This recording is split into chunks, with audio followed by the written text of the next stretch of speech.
ये कौम मुर्दा हो चुकी है।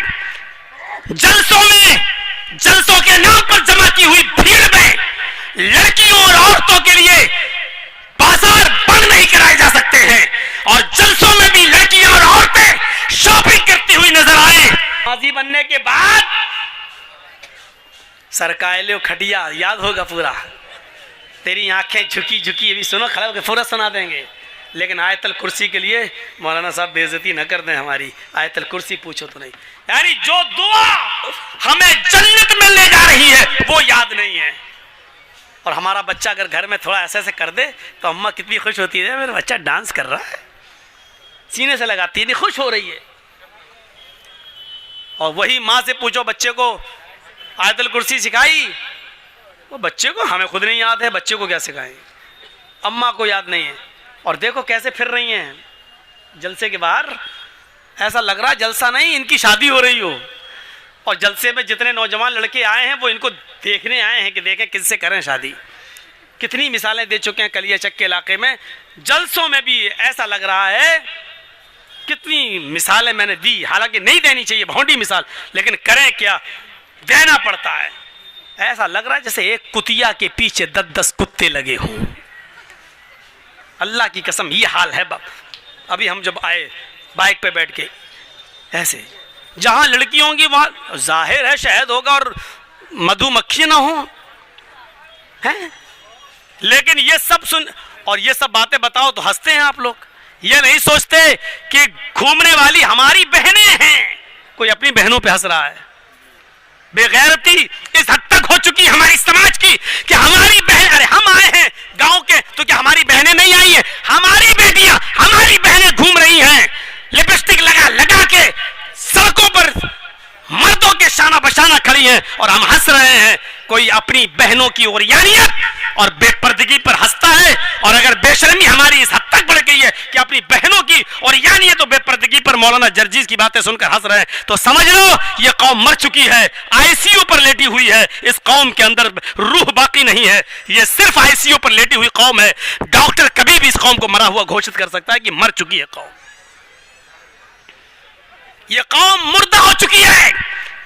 जलसों के नाम पर जमा की हुई भीड़ में लड़कियों और औरतों के लिए बाजार बंद नहीं कराए जा सकते हैं, और जलसों में भी लड़कियां और औरतें शॉपिंग करती हुई नजर आए तो रूह निकल चुकी है इस कौम के अंदर से।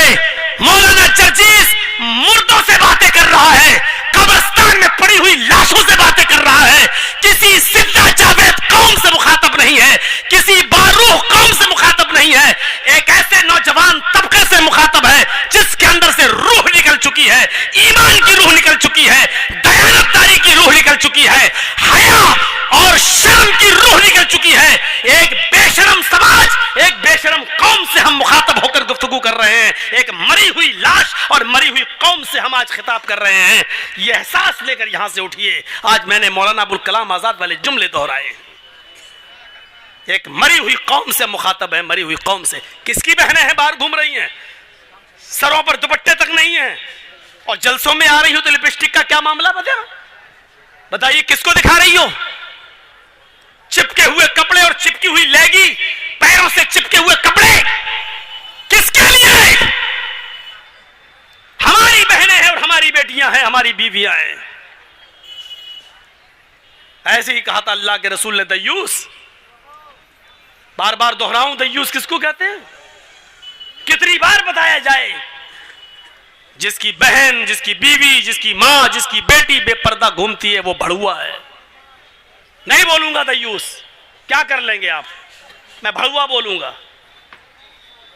जिसकी बहन बेपर्दा घूम रही है वो भाई भड़ुआ है, जिसकी बेटी बेपर्दा घूम रही है वो बाप भड़ुआ है, जिसकी बीवी बेपर्दा घूम रही है वो शौहर भड़ुआ है, जिसकी बहन बेपर्दा घूम रही है वो भाई भड़ुआ है। दयूस, अब योगी जी हमसे उत्तर प्रदेश में पूछे कि दयूस किसको कहते हैं तो बताना पड़ेगा ना, भड़ुआ। वो क्या जाने दयूस क्या होता है? कल मोदी जी पूछ ले मौलाना साहब, आपने तकरीर में कहा था कि वो दयूस है, दयूस किसको कहते हैं तो बताना पड़ेगा ना, दयूस किसको कहते हैं? भड़ुआ। इतना बड़ा। और भड़ुआ किसको कहते हैं मालूम है? वो भी बताऊंगा। सुनना पड़ेगा, तुम्हें नहीं, तुम्हारे बाप को भी सुनना पड़ेगा। 2 घंटे 1.5 घंटा यही तो मेरा पावर है। इसके बाद हमारी चलेगी कहां? इसके बाद तो हम कहीं बोल ही नहीं पाएंगे, जहां बोलेंगे वहीं पिटेंगे। यहां ये अथॉरिटी पावर मुझे अल्लाह के नबी ने दिया है, इस्लाम ने दिया, शरीयत ने दिया है। भड़ुआ कहते हैं उसे जिसने अपनी मां बहन बेटी को चकले पे बिठा दिया हो और उनसे जिना करवा रहा हो और उनकी कमाई खा रहा हो, इसको कहते हैं भड़ुआ। अपनी माँ बहन बेटी बीवी से गलत काम करा के उनकी कमाई को खाने वाला। इतना बुरा जुमला अल्लाह के रसूल ने कहा, जिसकी बहन बेटी बीवी माँ बेपर्दा घूमती है, वो ये है। कोई फर्क नहीं पड़ेगा। मैंने टेबलेट नहीं दी, ऑपरेशन कर दिया, लेकिन कोई फर्क नहीं पड़ेगा। हम जो करते आए वही करेंगे।